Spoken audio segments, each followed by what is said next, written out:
হচ্ছে outer bottom, দেখতে দেখেন এই যে এরকম সেম এরকম থাকে। এটা হলো আউটার বটম বলে, এটার মধ্যে কিন্তু পাল্লার চাকাগুলো চলাচল করে। এই যে দেখেন। আসসালামু আলাইকুম প্রিয় বন্ধুরা, আজকে আমি আপনাদেরকে দেখাবো একটা থাইয়ের জানালা তৈরি করার জন্য কি কি মাল লাগে এবং কত প্রকার মাল লাগে। যারা থাইয়ের কাজ শিখতে যাচ্ছেন, যারা নতুন থাইয়ের কাজ শিখতে যাচ্ছেন, তাদের জন্য এই ভিডিওটা অনেক গুরুত্বপূর্ণ। আর যারা আগে থেকেই জানেন যে থাইয়ের কাজ সম্পর্কে অভিজ্ঞতা আছে, তারা এই ভিডিওটা না দেখলেও স্কিপ করতে পারেন।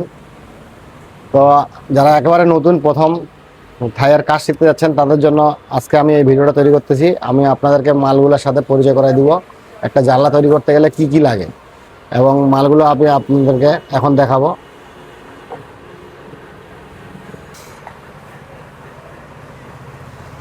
বন্ধুরা, আমি আপনাদেরকে থাইয়ের জানলা কি কি মাল লাগে সেগুলো বোঝানোর জন্য প্রথমে আমি আপনাদেরকে কাগজে একটা জিনিস বুঝাচ্ছি, সেটা আপনারা দেখলে সহজেই মাথায় নিতে পারবেন।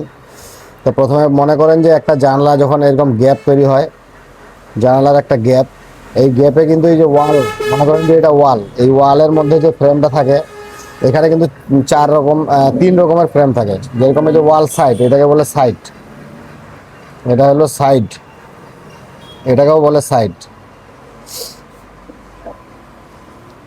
আর এটাকে বলে, এটা হলো টপ, আর এটা হলো বটম।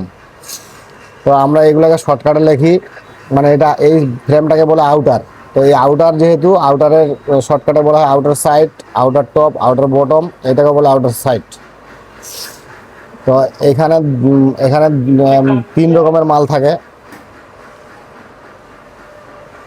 যেরকম সেটা যদি আমি খাতায় লিখি, তাহলে হচ্ছে আউটার, আমি শর্টকাটে লিখতেছি আউটার টপ, আউটার বটম এবং আউটার সাইড, এই তিন রকম মাল।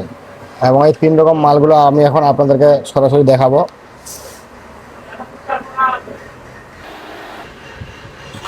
তো বন্ধুরা, সেই তিন রকম মাল আমি আপনাদেরকে এখন দেখাচ্ছি। এই যে এটা হলো আউটার সাইড, যে বলছিলাম খাতার মধ্যে যেটা বুঝালাম, যে যেটা ওয়ালের সাইডে থাকে সেটাকে বলে আউটার সাইড, এটা হলো আউটার সাইড।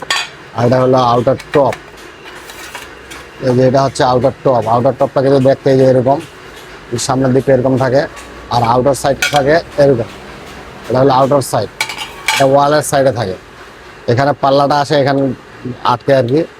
আর যেটা হলো বটম, আউটার বটম, এটা হচ্ছে আউটার বটম, দেখতে দেখেন এই যে এরকম সেম এরকম থাকে। এটা হলো আউটার বটম বলে, এটার মধ্যে কিন্তু পাল্লার চাকাগুলো চলাচল করে। এই যে দেখেন, এখানে পাল্লার চাকাগুলো চলাচল করে। তো বন্ধুরা, আজকের মতো আমি এই তিনটা মালে বুঝাইলাম। যারা তোমরা নতুন কাজ শিখতেছো বা কাজ শিখতে চাচ্ছ, তাদের জন্য এই তিনটা মালের পরিচয় করাই দিলাম। এবং আমি ধীরে ধীরে সব কিছু তোমাদেরকে শেখাবো। তোমরা আমার ভিডিওটা কন্টিনিউ দেখবা, তাহলে অবশ্যই শিখতে পারবো।